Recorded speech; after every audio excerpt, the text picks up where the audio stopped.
Cumprimentamos a todos com a paz de nosso Senhor e Salvador Jesus Cristo.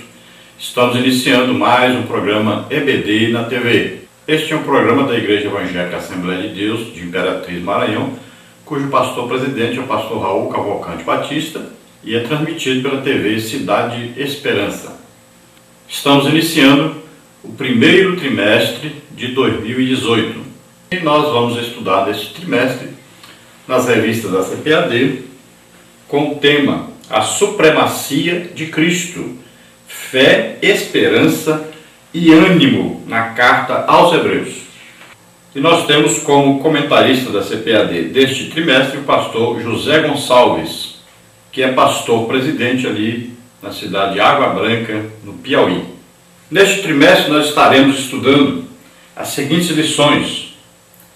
Lição 1, a Carta aos Hebreus e a excelência de Cristo. Lição 2, uma salvação grandiosa. Lição 3, a superioridade de Jesus em relação a Moisés. Lição número 4, Jesus é superior a Josué, o meio de entrar no repouso de Deus. Lição número 5, Cristo é superior a Arão e à ordem levítica. Lição número 6, perseverança e fé em tempo de apostasia. Lição número 7, Jesus, sumo sacerdote de uma ordem superior. Lição número 8, uma aliança superior. Lição número 9, contrastes na adoração da antiga e nova aliança. Lição número 10, dádiva, privilégios e responsabilidades na nova aliança. Lição número 11, os gigantes da fé e o seu legado para a igreja. Lição número 12, exortações finais na grande maratona da fé. Hoje estaremos estudando a lição número 1, então, a Carta aos Hebreus e a excelência de Cristo. E basicamente nós vamos ver o que? A supremacia de Cristo, então, sobre anjos, sobre Moisés, sobre a lei, sobre os profetas, sobre tudo e todos. E nós vamos ter aí uma injeção de ânimo para a nossa vida cristã. Então são muitas coisas maravilhosas neste estudo deste trimestre. Então nós vamos ver neste livro de Hebreus quem escreveu, quais foram os leitores originais, qual foi a ocasião histórica exata em que foi escrito, qual foi a data da escrita, qual era a influência predominante por detrás da apresentação. Então essas são as principais aí dúvidas, motivo dos principais estudos teológicos dentro do livro de Hebreus. E nós vamos ver durante este trimestre todas essas perguntas aí sendo respondidas. Nós queremos avisar a todos os irmãos que nós estaremos agora em Brasília, a partir do dia 15 de janeiro até mês de março, até lá para o dia 15 de março, nós estaremos em Brasília. Eu não tenho praticamente nada marcado ainda para lá. Então você que é de Brasília, ou você que é de perto de Brasília, ou você que é de outra parte do Brasil, e você quiser que nós estejamos em sua igreja, fica bem mais fácil. De Brasília para qualquer lugar do país, a passagem de ida e volta é mais barata, e eu estarei lá com o meu carro, então nas cidades próximas ali, quem quiser nos convidar, nós estaremos aí cooperando com você na obra de Deus. Então é só nos convidar, estaremos aí em sua igreja. Vamos então à lição número 1, a Carta aos Hebreus e a excelência de Cristo. O texto áureo está em Hebreus capítulo 1, versículo 1, que diz: havendo Deus antigamente falado muitas vezes e de muitas maneiras aos pais pelos profetas, a nós falou-nos nestes últimos dias pelo Filho. Então vemos aí que Deus falou muitas vezes. Isso indica o quê? Tudo que está escrito lá no Antigo Testamento. E aqui diz que foi falado pelos profetas. Então homens de Deus, homens chamados por Deus, que inspirados pelo Espírito Santo escreveram a palavra de Deus no Antigo Testamento. E de muitas maneiras, por quê? Porque estes homens tiveram visões, revelações, sonhos. Então, muitas coisas, de muitas maneiras. Então, Deus falou E tudo foi registrado na palavra de Deus, que é o Antigo Testamento. Agora o livro de Hebreus vai falar sobre a nova maneira que Deus veio continuar falando ao ser humano. E ele diz aqui que esta maneira foi o quê? O próprio Deus vindo à terra, nascendo como homem na terra, que é Jesus Cristo. Então, está se referindo a essa vinda de Jesus, e Jesus falou. Então, Jesus, representante de Deus, era Deus mesmo e era homem também. Então, Deus mesmo falou. E aí os evangelhos são o quê? Escritos a respeito daquilo que Jesus falou. E nós vamos ver as cartas paulinas também baseadas em quê? Tanto no Antigo Testamento como agora no Novo Testamento, o que Jesus falou. Então, as revelações são dadas agora por Deus, pegando o quê? Pegando o que estava predito no Antigo Testamento e sendo cumprido no Novo Testamento. Então houve aí uma junção para que houvesse o quê? Uma interpretação agora dada pelo Espírito Santo. Então o Espírito Santo vai mostrando, olha, isso aqui estava escrito, isso aqui se cumpriu assim. Isso aqui estava escrito e vai se cumprir assim. Então, baseado no que estava escrito no Antigo Testamento, mas também agora naquilo que Jesus falou. Então Jesus é a autoridade máxima. Tudo que você quiser saber na Bíblia, pergunte primeiro, Jesus falou sobre isso? O que ele falou sobre isso? Pronto. Esta é a revelação total do que precisava ser revelado a respeito desse assunto. Jesus é a autoridade máxima, ele é Deus. A verdade prática diz, por meio de Cristo, Deus revelou-se de uma forma especial e definitiva ao seu povo. Então, quando Jesus vem, ele vem cumprindo o que dele estava escrito e ele vem trazendo o que? A revelação de Deus. Ele disse, olha, por que vocês dizem, mostra-nos o Pai? Vocês não sabem que vocês me vendo estão vendo o Pai? Então, olha só, era Deus mesmo no meio dos homens e tudo que eles precisavam saber sobre Deus era exatamente o que? Saber sobre Jesus. Então, quem conhece Jesus, conhece Deus. Então, a revelação de Deus aos homens é Jesus Cristo. Toda a palavra de Deus, tanto aí a lei como os profetas, tudo é escrito a respeito de Jesus. Então, nós temos que conhecer Jesus. Conheceu Jesus? Conhecemos, então, Deus. E tudo que Deus quer dizer para nós, nós aprendemos através de Jesus, do conhecimento de Jesus. Vamos à leitura bíblica em classe, que está em Hebreus, capítulo 1, do versículo 1 ao versículo 14, que diz assim: havendo Deus antigamente falado muitas vezes e de muitas maneiras aos pais pelos profetas, a nós falou-nos nestes últimos dias pelo Filho, a quem constituiu o herdeiro de tudo, por quem fez também o mundo, o qual, sendo o resplendor da sua glória e a expressa imagem da sua pessoa, e sustentando todas as coisas pela palavra do seu poder, havendo feito por si mesmo a purificação dos nossos pecados, assentou-se à destra da majestade das alturas, feito tanto mais excelente do que os anjos, quanto herdou mais excelente nome do que eles. Porque a qual dos anjos disse jamais, tu és meu filho, hoje te gerei? E outra vez, eu lhe serei por pai, e ele me será por filho? E quando outra vez introduz no mundo o primogênito, diz, e todos os anjos de Deus o adorem. E quanto aos anjos, diz, o que de seus anjos faz ventos, e de seus ministros labareda de fogo. Mas do Filho diz, ó Deus, o teu trono subsiste pelos séculos dos séculos, cetro de equidade é o cetro do teu reino. Amaste a justiça e aborreceste a iniquidade. Por isso Deus, o teu Deus, te ungiu com óleo de alegria, mais do que a teus companheiros. E tu, Senhor, no princípio fundaste a terra, e os céus são obra de tuas mãos. Eles perecerão, mas tu permanecerás, e todos eles, como roupa, envelhecerão. E como um manto os enrolarás, e como uma veste se mudarão. mas tu és o mesmo, e os teus anos não acabarão.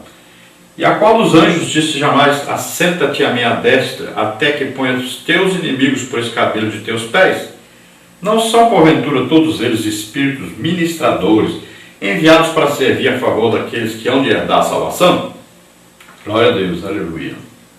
Então nós vemos aí, nesse primeiro capítulo, grandes revelações da palavra de Deus para nós. Então começa já dizendo da superioridade do Filho de Deus falando. Então ele é maior do que os profetas, ele é maior do que a lei, ele é maior do que Moisés, ele é maior. Então o Filho é o que representa o Pai. Veja bem, um profeta não é filho.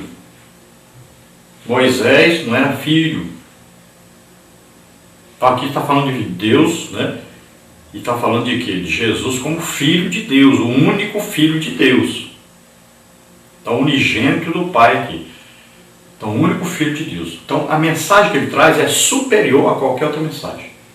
E para confirmar essa superioridade de Cristo, ele diz, olha, o Filho é herdeiro de tudo. De tudo o quê? De tudo que ele mesmo criou. E ele diz que o Filho é o resplendor do Pai, ou seja, ele reflete a imagem do Pai, ele reflete a qualidade do Pai, o poder do Pai, né? A personalidade do Pai. Então ele é o reflexo, ou seja, ele é Deus mesmo, sendo o quê? Uma das três pessoas da Trindade. E diz aqui que ele é quem sustenta todas as coisas. Olha aí, tudo foi feito por ele, e quem sustenta tudo funcionando é ele mesmo. Outra coisa é revelada, que ele é quem tira o pecado, é ele quem faz o sacrifício para tirar os pecados de todos. Então o sacrifício dele é superior a todo e qualquer outro sacrifício. Enquanto os judeus procuravam fazer boas obras para serem purificados, né, enquanto todas as religiões procuram fazer obras para serem purificados os seus pecados, que é o desejo de todo homem, ter os seus pecados purificados, aqui diz que através de Jesus todos os pecados são purificados. E aí fala de uma coisa importantíssima: ele assentou-se à direita de Deus.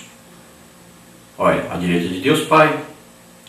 Então esse assentar à direita era o quê? Era o costume de todo rei colocar à sua direita aquele que o substituiria, né? Então a posição superior que existe é essa à direita. Então Jesus foi colocado à direita. E outra coisa, ele não está em pé, está assentado, quer dizer que ele realizou já esse sacrifício perfeito, único, eterno, pelos nossos pecados. Então ele já fez a obra que ele tinha que fazer. O que ele fez? Ele veio à terra, nasceu como homem, levou os nossos pecados sobre ele, nos substituiu na cruz, morrendo por nós em nosso lugar, e já ressuscitou, venceu a morte, venceu o inferno, venceu o pecado, está agora assentado à direita do Pai. Agora fala da superioridade do seu nome. O nome que de Filho de Deus é superior aos anjos, porque os anjos foram criados, né? E Jesus é Deus. Não há criação, não tem como falar de Jesus. Jesus foi criado, nasceu dia tal, não existe. Jesus é Deus. Já os anjos foram criados, são criaturas de Deus. Às vezes até chamados de filhos, mas se referindo o quê? A toda a criação de Deus, não como filho, como Jesus. Então vai a pergunta: a qual dos anjos Deus disse, tu és meu filho, eu hoje te gerei? A nenhum anjo. Nunca Deus chamou um anjo e disse, tu és meu filho, hoje te gerei. Mas já Jesus, vamos colocar aí uma época que nós podemos imaginar quando é que Deus chamou assim Jesus e disse, tu és meu filho, hoje te gerei. Então não tem uma época específica, mas nós podemos acreditar que naquele dia que Jesus ressuscitou e subiu ao Pai, aí, aquele dia quando Jesus está entrando, o Salmo diz, abram-se portais eternos, porque aí vem o Rei da Glória. Então, eu acredito que nesse dia que aconteceu isso. E os anjos perguntaram, mas quem é o Rei da Glória? Então aí foi indicado Jesus subindo, chegando ao céu. E nessa hora Deus diz, tu és meu filho, eu hoje te gerei. Por que isso? Por quê?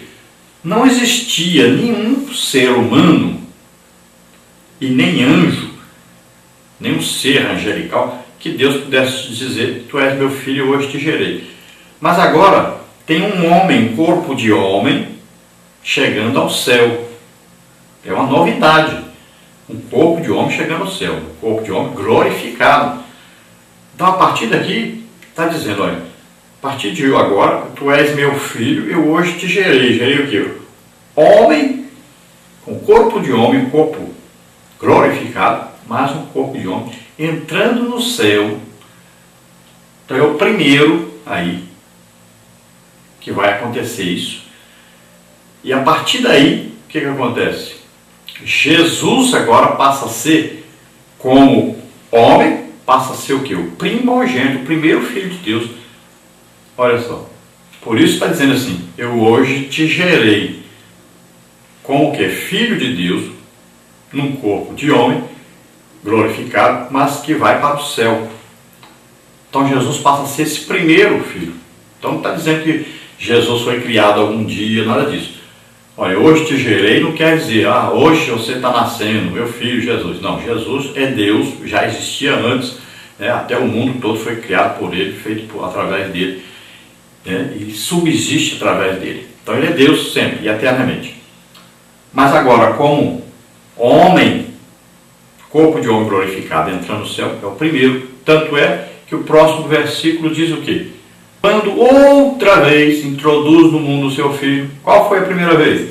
A primeira vez Jesus veio e nasceu como homem aqui. Agora o que acontece? Está dizendo, quando outra vez introduz no mundo o seu filho, ele agora não chama mais de filho unigênito, chama de filho primogênito. Ou seja, quando Jesus ressuscita, ele volta agora ali aqueles 40 dias aparecendo ali aos seus discípulos, né, e tal. Então aqueles dias ali Jesus está sendo introduzido novamente aqui no mundo. E agora todos aqueles que o aceitarem como Senhor e Salvador passam a ser filhos de Deus também. Um dia estarão no céu também, no corpo de homem glorificado também, semelhante ao corpo de Jesus. Então Jesus agora não é mais o único filho de Deus, nesse sentido aí de homem, né? Como Deus, ele é sempre Deus, sempre existiu, sempre vai existir. Mas como homem, então ele passa a ser o primeiro agora. Veja só. Tanto é aqui que no livro de Hebreus nós vamos ver, quando Jesus chega e diz, eis-me aqui e aos filhos que tu me deste. Então agora ele vai com a turma, né? Agora a igreja, são os filhos, são muitos filhos. E lá em João diz o quê? Se a semente de trigo caída na terra não morrer, fica ela só. Mas se morrer, gera muito fruto. Olha aí, Jesus veio, morreu, e através da sua morte gerou o quê? Muitos filhos para Deus. Então agora ele é o primogênito.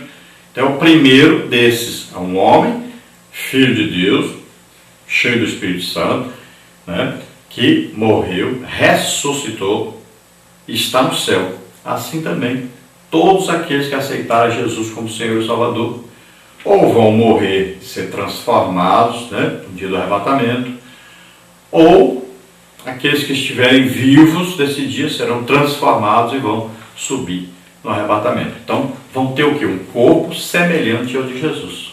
Todos nós, a igreja. Então, vamos ressuscitar. Ou vamos ser transformados e vamos subir ao encontro do Senhor sobre as nuvens. Vamos começar uma vida eterna agora, num corpo glorificado, morando na Nova Jerusalém. Então é importante saber, Deus nunca disse para anjo nenhum, tu és meu filho, hoje te gerei, né? Mas para Jesus disse.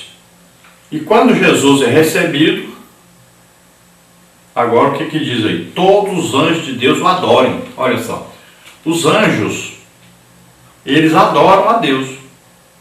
E agora está sendo dito, todos os anjos o adoram. Imagine Jesus agora num corpo humano glorificado e todos os anjos vão adorá-lo. Só existe adoração prestada o quê? A Deus. O anjo não aceita adorar a ninguém e nem ninguém adorá-lo. Ele adora a Deus, né? Nós vamos ver isso quando João, por exemplo, recebe a revelação em Apocalipse. João queria adorar o anjo disse, não faça isso. Isso foi o conserto seu, né? Lá com Cornélio, mesma coisa. Então o anjo não aceita adoração. Ele é um adorador, ele adora a Deus. E aqui diz para eles, todos os anjos de Deus o adorem. Agora, adorar Jesus, ele está no corpo glorificado, no corpo de homem glorificado no céu. E diz aqui os anjos aparecem aí como um fogo, né, como uma luz resplandecente. Anjos trazem o quê? Uma mensagem de Deus aos seres humanos e estão aqui para trabalharem em favor daqueles que vão herdar a salvação. Então, eles são o quê? Servos de Deus na obra de Deus. Já Jesus é o quê? É aquele que ordena, é aquele que faz. Então, Jesus é Deus. Então, do Filho, que é Jesus Cristo, está dizendo que ele tem o quê? Um trono, um cetro de equidade. O cetro quer dizer o poder está com ele. Tanto é que quando ele ressuscita, ele diz, todo o poder me foi dado no céu e na terra. E aqui vai dizer então que Deus ungiu Jesus, ou seja, separou esse Jesus como um corpo humano e disse que ele é superior a toda a criação. E ainda diz mais da superioridade de Jesus, diz que os céus, a terra, tudo que existe foi criado por ele. E ainda diz coisa tremenda, diz que tudo isso vai se acabar, vai passar. Pode ver que lá no dia do juízo final, a terra, os céus vão fugir da presença de Deus. E Pedro diz que isso tudo vai ser o quê? Queimado, destruído. Então aqui diz, olha, a terra vai passar, mas Jesus nunca vai passar, é eterno. Olha aí, ele criou, sua criação vai se acabar, mas ele não, que ele quem cria. E ainda diz que, qual dos anjos que Deus diz, senta aqui à minha direita, até que eu destrua todos os seus inimigos? Não é nenhum anjo, mas foi dito para Jesus Cristo isso. Então é dito que os anjos são o quê? Ministros, né? São trabalhadores, são servos que Deus colocou e vão trabalhar a favor daqueles que são salvos. E aí termina o capítulo, então, comprovando aí que realmente Jesus é superior aos anjos. E durante o livro aí nós vamos ver que o escritor aos Hebreus vai provando que Jesus é superior a outras coisas. E nós vamos estudar isso mais detalhadamente nos outros capítulos, nas outras lições. Na lição de hoje nós temos aí as seguintes partes e tópicos. Parte 1, autoria, destinatário e propósito. Tópico 1, autoria. Tópico 2, destinatários. Tópico 3, propósito. Na parte 2, nós temos aí Cristo, a palavra superior à dos profetas. Tópico 1, a revelação profética e a antiga aliança. Tópico 2, a revelação profética e a nova aliança. Tópico 3, Cristo, a revelação final. Na parte 3, nós temos Cristo superior aos anjos. Tópico 1, Cristo superior em natureza e essência. Tópico 2, Cristo superior em majestade e deidade. Na introdução, então, diz, nesta lição introdutória do nosso estudo da carta aos Hebreus, queremos iniciar dizendo que, assim como todos os escritos da Bíblia, esta carta é um documento especial. Em nenhum outro documento do Novo Testamento encontramos um apelo exortativo tão forte. Isso possuía uma razão de ser. Os crentes hebreus davam sinais de enfraquecimento espiritual e até mesmo o risco de abandonar a fé. Era, portanto, urgente admoestá-los a perseverarem.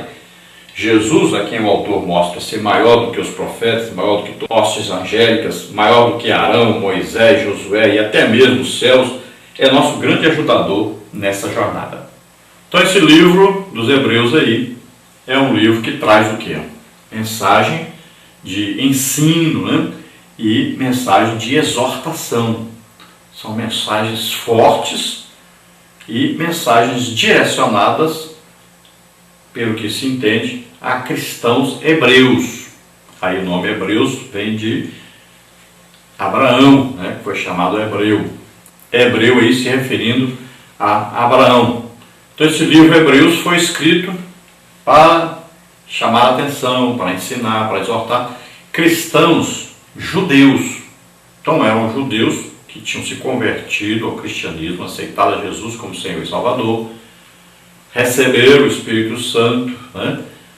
Conheceram revelações da palavra de Deus, que estavam no Antigo Testamento, que agora foram reveladas através de Jesus, e agora muitos deles queriam voltar ao judaísmo.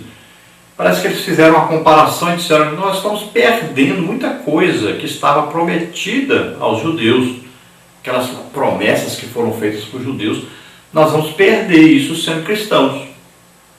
Então, o escritor aos Hebreus vai provar para eles que, através de Jesus, eles terão melhores promessas, promessas superiores. As promessas aos judeus eram promessas materiais e iam se cumprir no milênio na terra. Já as promessas do cristianismo, as promessas feitas em Jesus, são superiores, porque promete o quê? Nós vamos morar no céu, na Nova Jerusalém, na eternidade com Deus. São promessas superiores. E aqui, a carta aos Hebreus vai mostrar que a antiga aliança era inferior à nova aliança. Então ele vai mostrar durante o livro todo a superioridade. Quem é grande para vocês? Ah, Moisés, pois Jesus é superior a ele. Ah, a lei, pois Jesus é superior. Aqui o Josué, pois Jesus é superior. Ao sumo sacerdote, pois Jesus é superior. Aos anjos, mas Jesus é superior. Então, vai mostrar para eles, olha, esta nova aliança é superior. Você está em Cristo, você vai ter melhores promessas. São promessas eternas, superiores. Então vamos ver na parte 1, autoria, destinatário e propósito. Tópico 1, autoria. Tópico 2, destinatários. Tópico 3, propósito. Tópico 1, então, autoria. A carta aos Hebreus não revela o nome do seu autor. Esse fato fez com que surgissem inúmeras controvérsias em torno da sua autoria. É certo que os cristãos primitivos sabiam quem realmente a escreveu. Todavia, já por volta do segundo século da nossa era, não havia mais consenso quanto a isso. Clemente de Alexandria, no final do segundo século, atribuiu ao apóstolo Paulo a sua autoria. Contudo, ao afirmar que Paulo escreveu em hebraico e que Lucas a teria traduzido para o grego, passou a ser duramente questionado. As razões são basicamente duas. O texto de Hebreus, um dos mais rebuscados do Novo Testamento grego, não parece ser uma tradução. Por outro lado, o estilo usado na carta não parece ser de forma alguma de Paulo. Outros nomes surgiram como possíveis autores de Hebreus: Barnabé, Apolo, Lucas, Clemente Romano, etc. O certo é que somente Deus sabe quem é o seu autor. Por outro lado, o fato de ter sua autoria desconhecida em nada diminui a sua autoridade. Então esse livro, Hebreus, não tem em suas páginas registrado quem escreveu. E, por causa disso, desde que foi escrito, houve então essa controvérsia aí. Quem escreveu? Aí uns dizem que é Paulo, outros dizem que é Lucas, outros dizem que é Apolo, outros dizem lá que até o Clemente, E vários são citados como possíveis escritores. Ninguém sabe na verdade. Então, muitos adotam Paulo. Inclusive, muitos registros antigos, citam Hebreus aí como escritos por Paulo. Mas nós não temos certeza de nada. Não podemos aí afirmar assim, foi fulano. Então, se você perguntar, e a sua opinião? Então eu vou dizer para você, eu prefiro Paulo. Por quê? Porque eu creio que Paulo poderia estar usando aí a última estratégia possível para ganhar o seu povo para Jesus. E ele ao mesmo tempo ele estava escrevendo para os judeus que tinham aceitado Jesus, mas também este livro poderia ajudar aos judeus que não tinham aceitado Jesus ainda a reconhecer Jesus como superior aí a Moisés, a lei, a Arão, aos anjos, tudo, e eles se converterem. Mas veja bem, se Paulo escrevesse e colocasse lá Paulo, os judeus não leriam este livro, porque eles consideravam Paulo como um judeu desviado. Eles não gostavam de Paulo, viam Paulo como inimigo da lei. Então Paulo vai escrever de que maneira? Ele vai chamar Lucas, e vai ditar para Lucas um livro totalmente diferente em sua linguagem. Agora Paulo está escrevendo a respeito da lei, né? Ele está escrevendo a respeito do sacerdócio. Ele está escrevendo agora como um judeu legítimo e que conhecia muito bem os sacrifícios, porque ele estudou com Gamaliel, foi um mestre da lei. Paulo sabia, e aí é dito que Paulo sabia mais do que todos os outros judeus. Ele mesmo diz que ele era superior em judaísmo aos seus companheiros. Então ele se formou aí com louvor. Paulo era um aluno exemplar.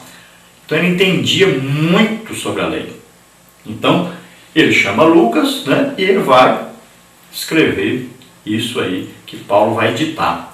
Então esse livro é dedicado exclusivamente a quem conhece muito a respeito do quê? Dos sacrifícios, né, a respeito da lei, então a respeito do Antigo Testamento. Então veja só que pode ser Paulo? Pode. Então eu creio que foi Paulo. Agora, quem escreveu foi Lucas, né? Escreveu no grego, aí que se entendia melhor, o koiné na época, né? Bem escrito, bem mesmo, escrito a ponto das pessoas ficarem admirados aí de como foi bem escrito. Mas Lucas tinha essa capacidade, né? Lucas já havia escrito tanta coisa, né? E agora, para escrever esse livro aí, é simples para ele. Entendia muito claramente do hebraico, entendia muito claramente do grego. Então, nós acreditamos que pode ser. Agora, afirmar que as pessoas sabiam quem é que tinha escrito o livro de Hebreus no início, eu não acredito assim não. Eu acredito que o livro foi exatamente escrito para ninguém saber quem foi que escreveu. E se até hoje nós não temos certeza quem escreveu, então a ideia foi bem feita mesmo, teve um sucesso realmente. Se foi escrito para ninguém saber quem escreveu, teve sucesso, porque nem nós até hoje sabemos direito quem foi. Então aí afirmar quem escreveu, não podemos. Então podemos supor. Então aí vai haver várias discussões, né? Então eu fico com a ideia de que Paulo chamou Lucas e Lucas escreveu, Paulo aí ditando para Lucas o que ele deveria escrever. Tópico 2, então, destinatários. Não há dúvida de que a carta aos Hebreus foi escrita para cristãos judeus.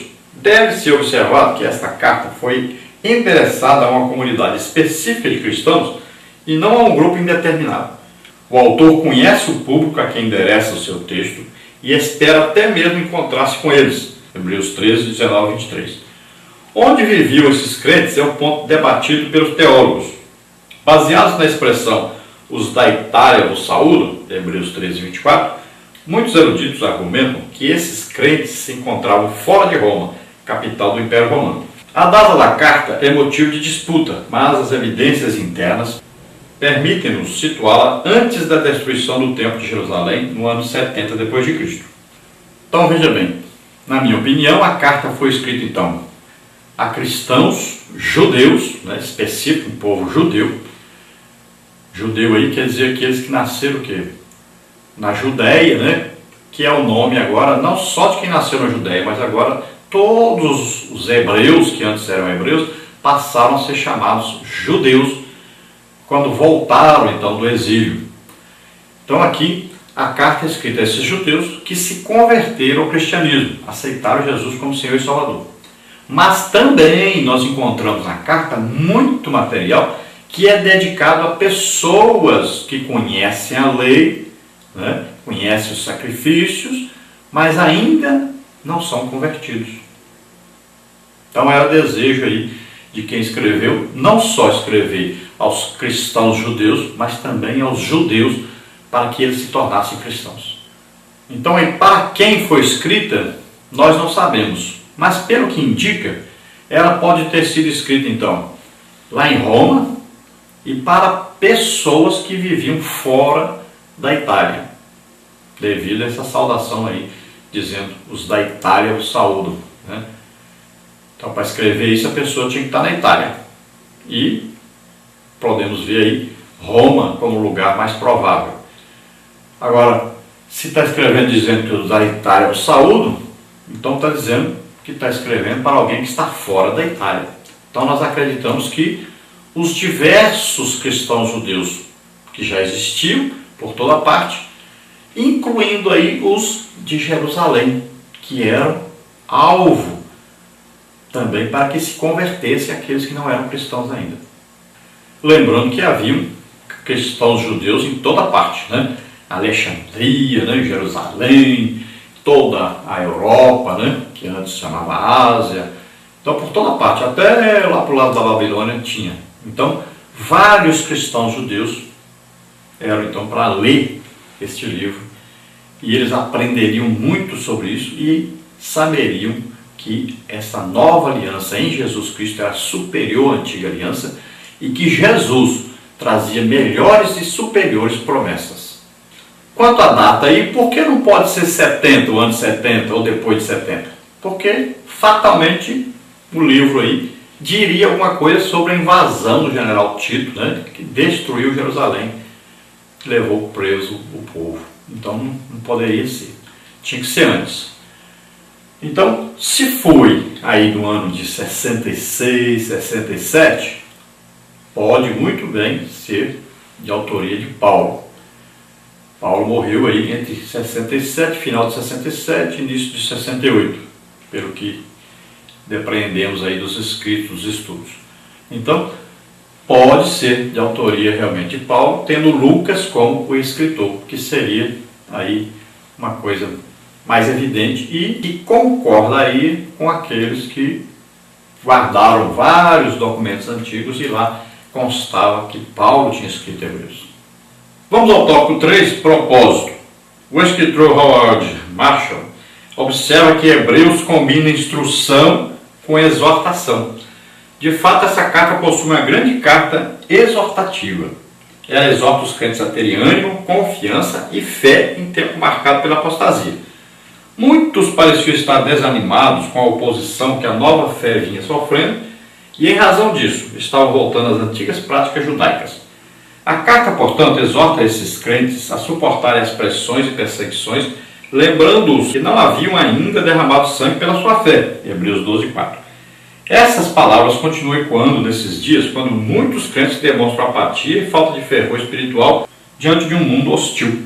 Então aí Hebreus traz então a mensagem de ensino, né, e de exortação. Vai também fazer o quê? Empurrar esses cristãos, fazer esses cristãos despertarem aí, né, acordarem, então se animarem para continuarem na sua vida cristã. Então eu estava começando aqui pelo que indica o quê? Uma grande perseguição, que já é o quê? Finalzinho da vida de Paulo ali, a grande perseguição que havia contra os cristãos. Logo depois Paulo seria então também executado. Paulo já estava escrevendo então, nessa época aí, terminando de escrever segunda a Timóteo, né? A despedida de Paulo, do seu filho na fé, Timóteo, que é mais um indício de que pode ser Paulo que escreveu aí o livro de Hebreus, porque é citado Timóteo lá.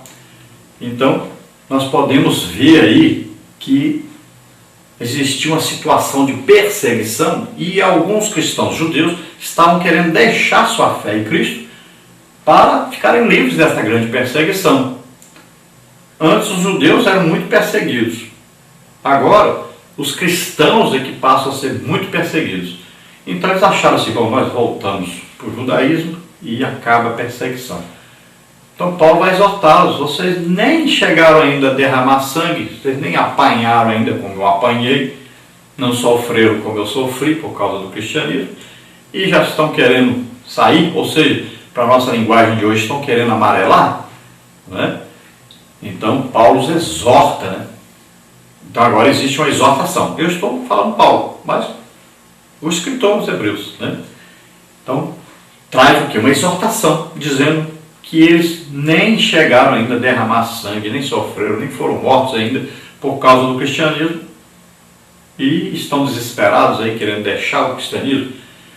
Outros diziam que as promessas dos hebreus eram melhores e queriam ficar como judeus, né?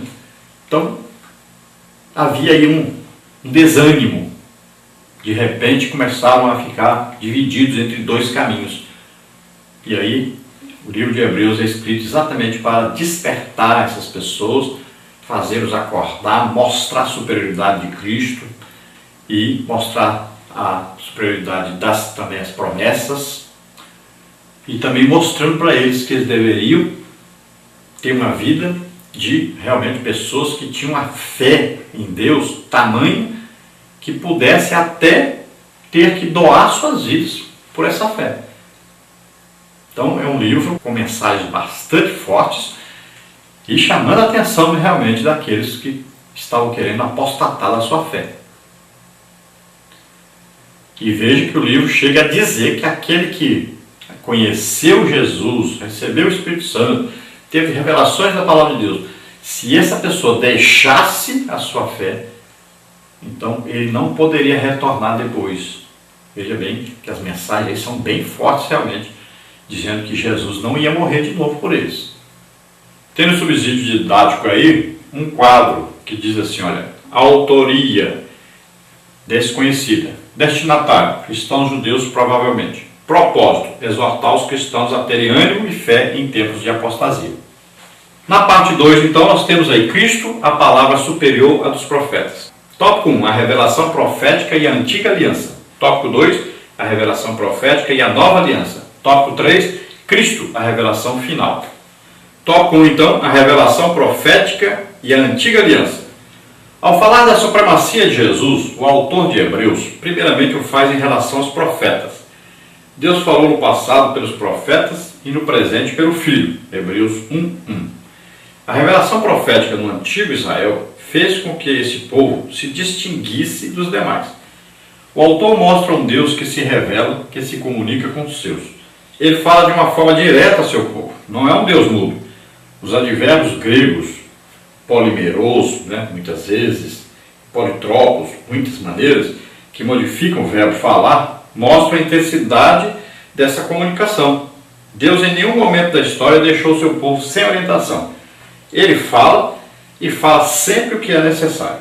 Então veja só que o autor do livro aos Hebreus aqui já começa dizendo da supremacia ou superioridade de Cristo em relação aos profetas. Olha, ele fala aí, Deus começou falando através dos profetas, agora ele fala através do Filho, ou seja, ele está indicando, olha, o Filho é superior aos profetas. Então ele já começa mostrando a superioridade de Cristo aí, já no início, no princípio, aí no início já do livro. Então veja só que está sendo mostrado que Deus fala com os homens. Bem claro, Deus falou. Então usou o que? No Antigo Testamento usou os profetas, homens de Deus, inspirados pelo Espírito Santo, falando a respeito daquilo que Deus dizia para eles escreverem. Mas também existiam as visões, existiam as visitas dos anjos, então existia muita coisa, então de muitas maneiras.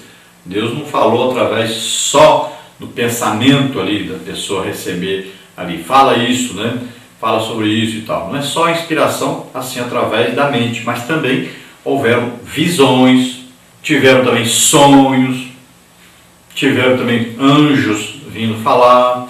Então, de muitas maneiras, Deus falou. Deus continua falando conosco? Continua falando. Nós vamos ver no Novo Testamento. Paulo viu Jesus, a José, o anjo apareceu a Maria, a José, José sonhou. Olha aí, Filipe teve revelação, foi até transportado de um lugar para outro. Então vamos ver que Deus continua no Novo Testamento falando, mas a mensagem central do Novo Testamento é Jesus mesmo. Então ele veio e o que está escrito sobre ele, o que ele disse durante o tempo que esteve aqui na terra como homem. Então Deus não é você que criou o homem, abandonou o homem e deixou o homem e falou, se vira. Não, Deus está presente com o homem todo o tempo.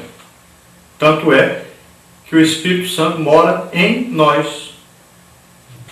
Tópico 2, a revelação profética e a nova aliança. Aos cristãos da nova aliança, Deus falou por intermédio do seu Filho, Hebreus 1:1. O uso das expressões havendo falado ou depois de ter falado, em Hebreus 1:1 e 2, por parte do autor, mostra que essa ação de Deus foi um fato consumado. Isso tem levado alguns intérpretes a dizer que a partir daquele momento Deus não falaria mais diretamente com ninguém, mas isso é ir além daquilo que o autor tensionava dizer. O uso dessa expressão é mais bem entendida como significando que Deus falou de forma completa nos dias do autor, todavia, sem a conotação temporal de que não falaria mais no futuro. O espírito profético, que é o espírito de Cristo, 1 de Pedro 1:11 e Romanos 8, 9 e 10, continua dando à igreja hoje a percepção do plano e vontade de Deus para o seu povo. João 14, 26, 15, 26, 16, 13. E isso sempre em consonância com as Escrituras. Então alguns aqui vão interpretar que não, Deus falou, está completa a mensagem, Jesus veio e falou, pronto. Ninguém pode receber mais nenhuma mensagem de Deus. Mas não é assim. Não é assim porque nós podemos provar que não é assim, não é? Paulo encontrou com Jesus, falou com Jesus. Paulo recebeu várias revelações da palavra de Deus, não é? Coisas que não estavam escritas. Paulo recebeu, Pedro recebeu, Tiago recebeu. Então olha só, João recebeu. Coisas que não estavam escritas, coisas que não foi Jesus que disse, não. Revelações que eles tiveram depois. Então, não podemos acreditar assim. São pessoas que falam isso, aquelas pessoas que não acreditam, principalmente na atualidade dos dons do Espírito Santo. São calvinistas, né? São anti-manifestação do Espírito Santo. Então, nós sabemos que hoje nós recebemos mensagens proféticas de Deus.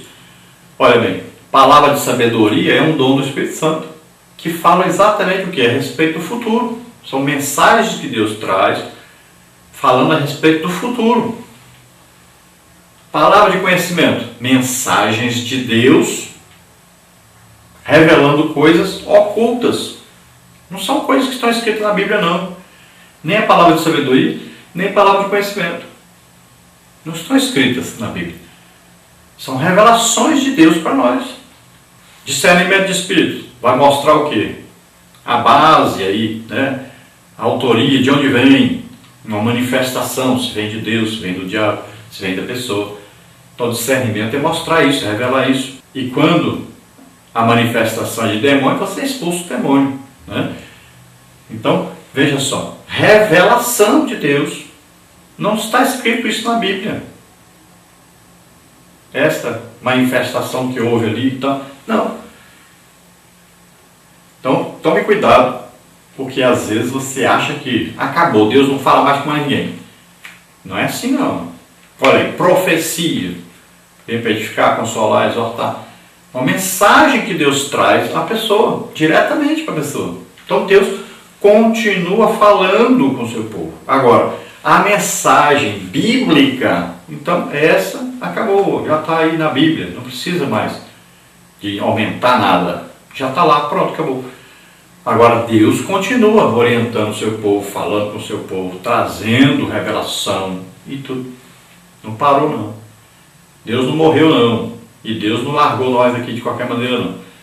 Então, pare com isso, tá? Não acredite nessas pessoas não.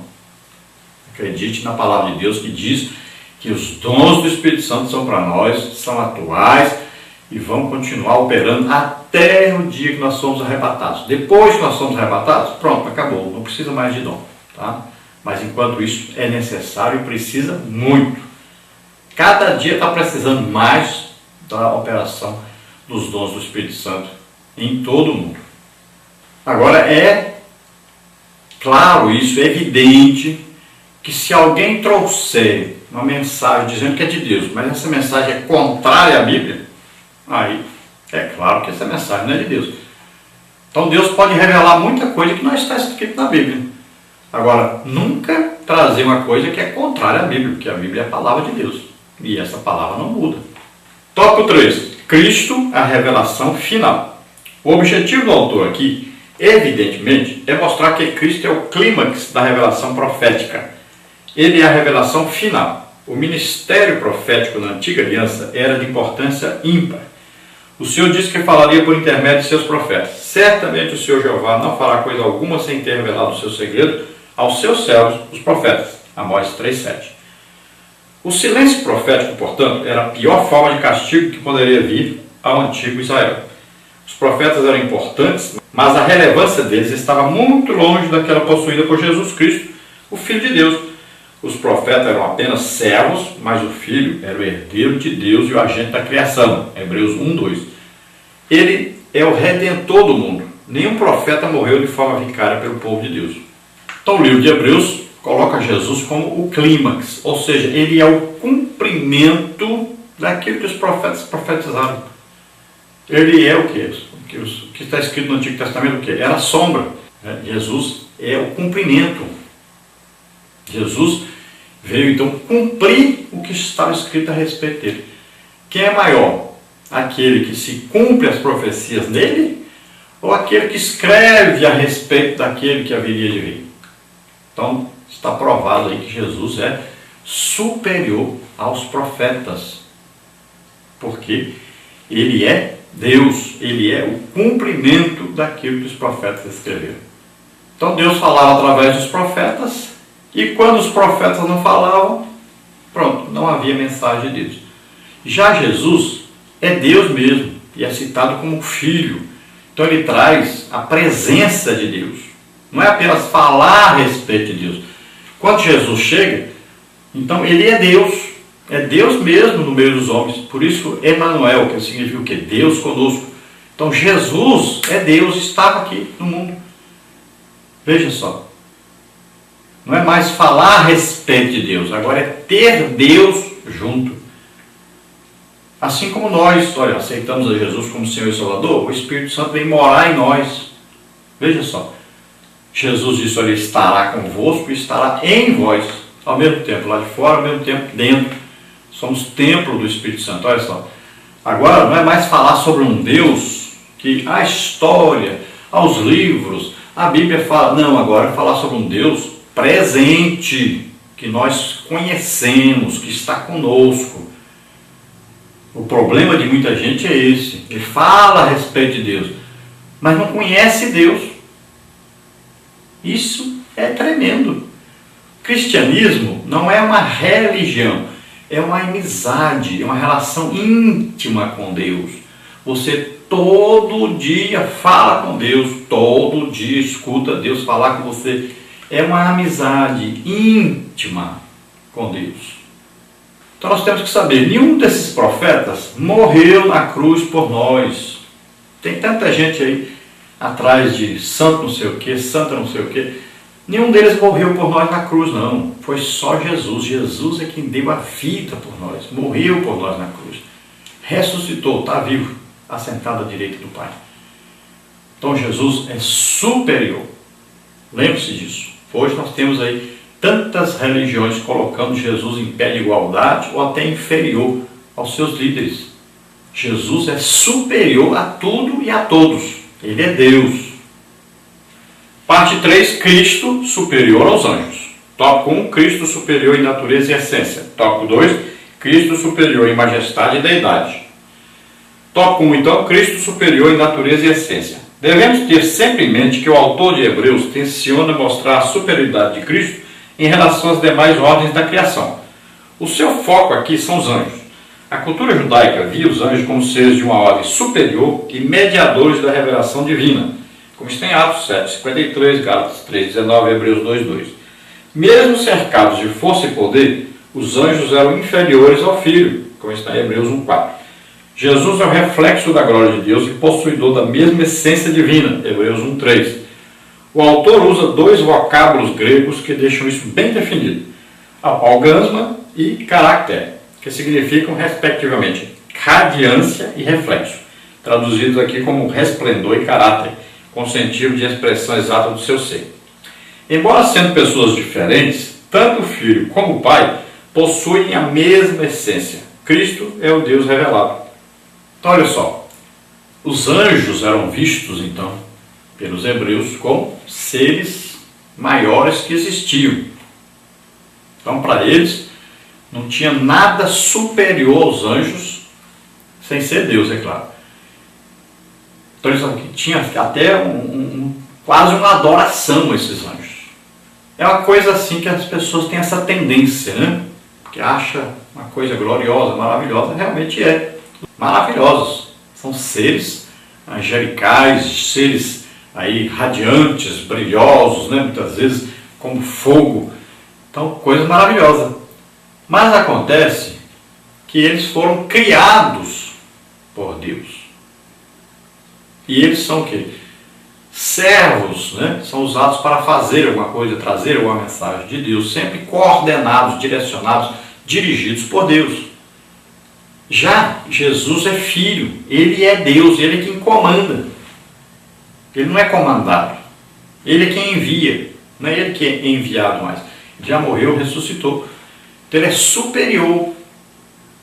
Ele não foi criado. É Deus, sempre foi Deus, continua sendo Deus, sempre vai continuar sendo. Então quando Jesus disse, olha, como vocês dizem, queremos ver o Pai? Não sabe que quem me vê o Pai? Então ele é o quê? Ele é o resplendor. Ele é aí o caráter. Ele é o quê? O caráter de Deus. Ele é a imagem e semelhança de Deus. Ele é Deus mesmo. Então quem olhar para Jesus, pronto, olhou para Deus. Quem conversou com Jesus, conversou com Deus. Tem gente que acha que parece que as três pessoas têm ciúme umas das outras. Ah, você não pode adorar o Espírito Santo. Mas o Espírito Santo é Deus. Se você estiver adorando a Deus, você está adorando o Espírito Santo também. Coisa interessante isso, né? As pessoas confundem as coisas. Ah, você não pode atribuir a Jesus uma coisa que o Pai que fez.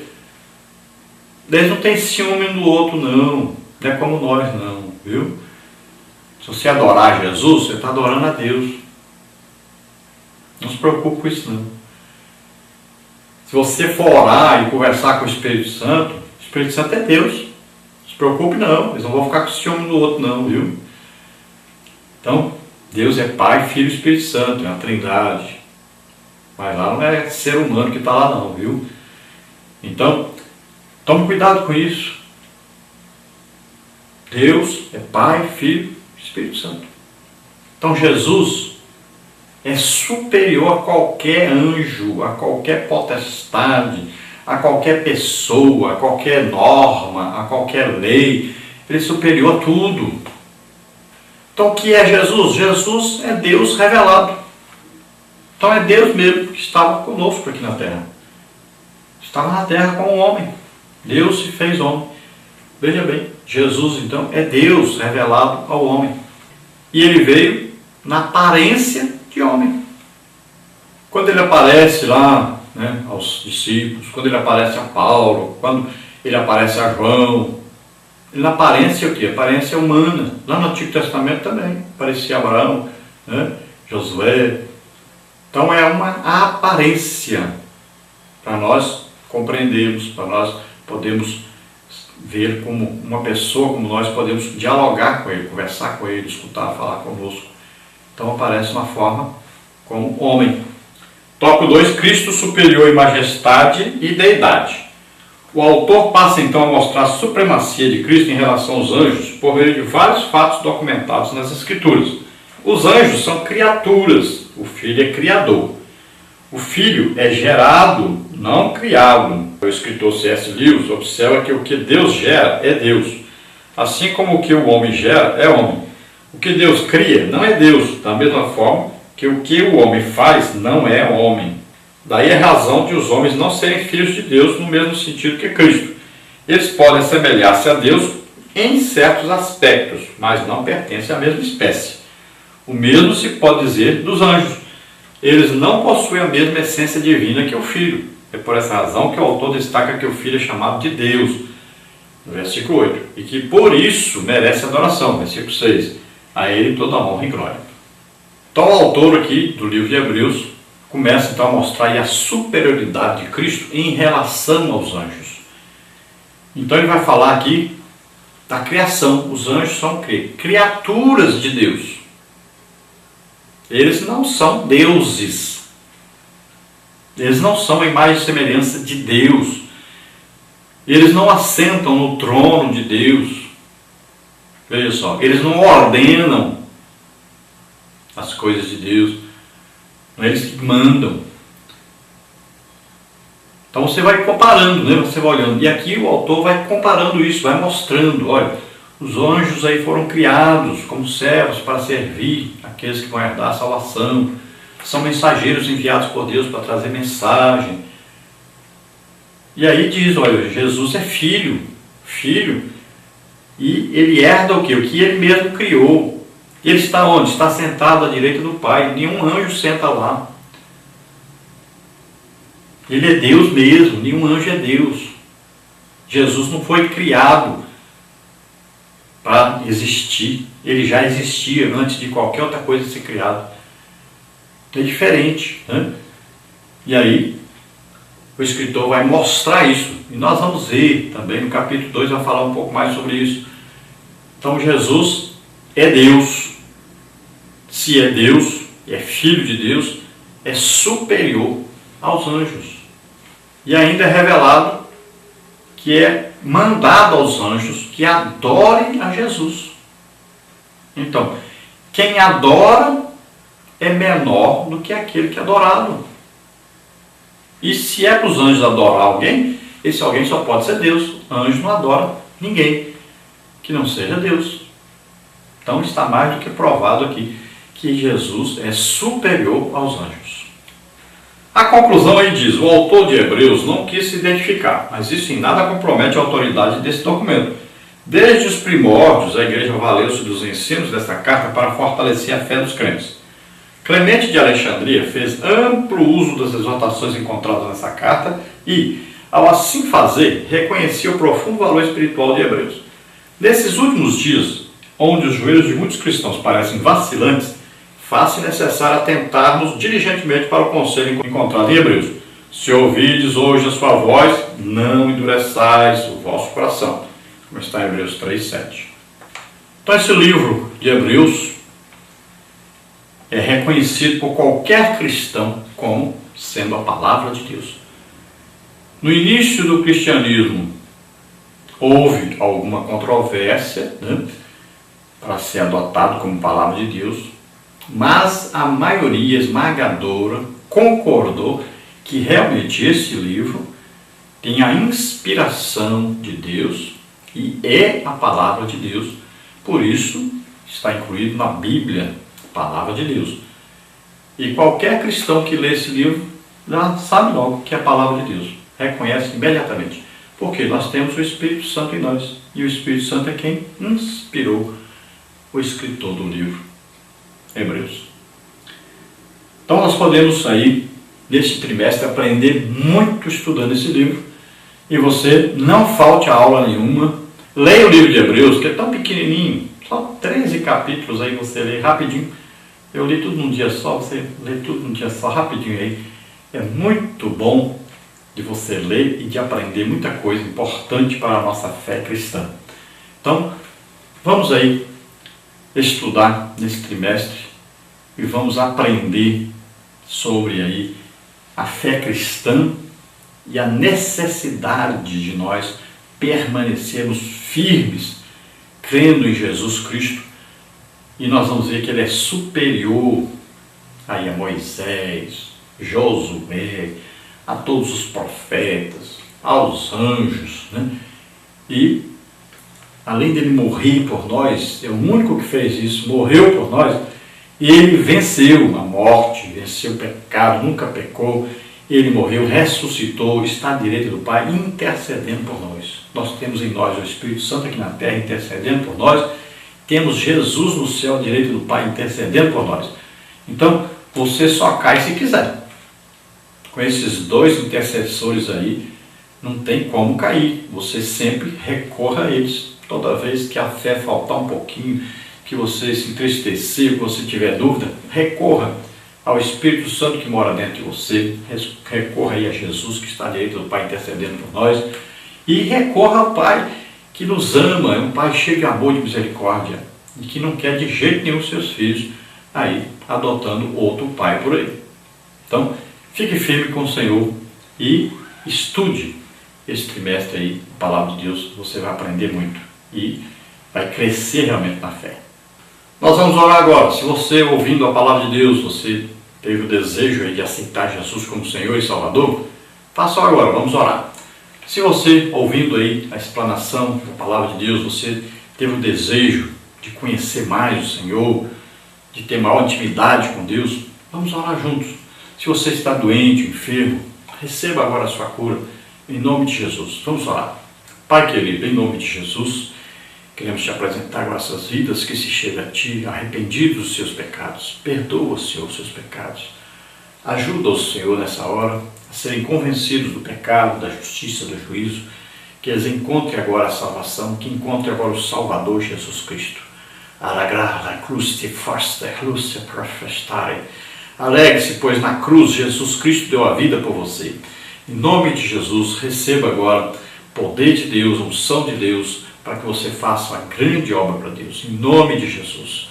Pai, agora, em nome de Jesus, eu ministro sobre essas vidas que estão enfermos, doentes, a tua cura agora. Oh Jesus, vem sobre eles agora, com o teu poder maravilhoso. O Espírito Santo, toca neles agora, em nome de Jesus. Solta essas vidas, toda doença, toda enfermidade. Receba agora a tua cura, receba o milagre, em nome de Jesus. Glória a Deus, aleluia, amém. Olha, então não se esqueça, eu estou em Brasília agora, a partir do dia 15 para frente, até o dia 15 de março. Então, você nos convide, a passagem vai ficar bem mais barata para qualquer lugar do Brasil. E se você quiser em Brasília também nos convidar, Goiânia, aí, Anápolis, né? Estamos aí pertinho, estou com o meu carro, eu vou no meu carro. Então, nos convide, nós estaremos aí com vocês. A paz do Senhor a todos, um feliz ano novo para todos. Deus abençoe.